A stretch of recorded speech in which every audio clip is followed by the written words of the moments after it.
Le Conseil de sécurité de l'ONU a voté à l'unanimité la résolution 2100 autorisant le déploiement des casques bleus au Mali. À partir du mois de juillet, quelques 12 000 hommes de la MINUSMA prendront le relais des forces de la MISMA pour une année renouvelable. La résolution a été votée sous le chapitre 7 et rappelle la non-violation de l'intégrité territoriale du Mali. Le vote s'est déroulé en présence du ministre des Affaires étrangères et de la coopération internationale. Pour les détails, nous retrouvons le reportage de Salif Sanoko. Cette nouvelle résolution est un document d'une dizaine de pages. D'entrée de jeu, elle réaffirme de manière ferme l'inviolabilité de la souveraineté, de l'unité et de l'intégrité territoriale du Mali.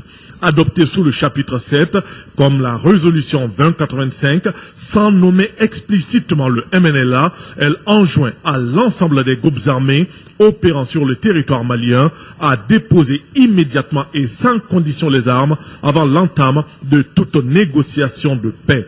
Tout en saluant l'adoption de la feuille de route du gouvernement par l'Assemblée nationale du Mali le 29 janvier, ainsi que la mise en place de la commission dialogue et réconciliation le 6 mars dernier, la résolution insiste sur la tenue d'élections libres, transparentes et inclusives. En l'occurrence, il s'agit des présidentielles du mois de juillet et des législatives qui vont suivre. Elle décide par ailleurs de la transformation de la MISMA, la mission africaine au Mali, en MINUSMA, la mission des Nations Unies pour le Mali. Détail important, la MINUSMA, qui sera déployée à compter du 1er juillet 2013 pour une période de 12 mois renouvelable, aura un effectif de 11 200 militaires.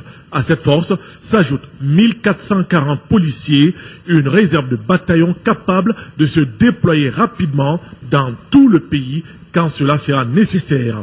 Ici, il s'agit du millier de soldats français mis à disposition pour des actions de lutte antiterroriste. Un représentant spécial du secrétaire général des Nations Unies sera désigné et va coordonner toutes les actions de maintien de la paix sur le terrain. La MINUSMA va donc contribuer au rétablissement de l'autorité de l'État sur l'étendue du territoire national, au support pour la mise en œuvre de la feuille de route de la transition, incluant le dialogue national et le suivi du processus électoral, à la promotion et la protection des droits de l'homme, sans oublier l'assistance humanitaire et judiciaire, ainsi que la préservation du patrimoine culturel.